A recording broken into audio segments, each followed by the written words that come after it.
La presentació que jo he fet es diu Censura i traducció i tracta sobre els comentaris dels censors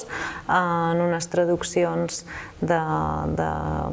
Walter Benjamin al castellà de l'obra de arte en la era de su reproductibilitat tècnica.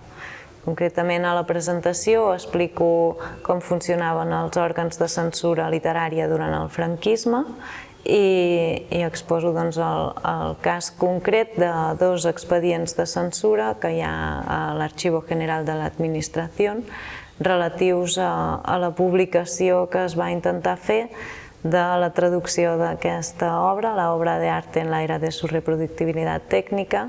que era un volum de 3 assajos de Benjamin traduïts al castellà per Jesús Aguirre. Els anys en els que això va passar van ser el 64 i el 68, aleshores permet veure també com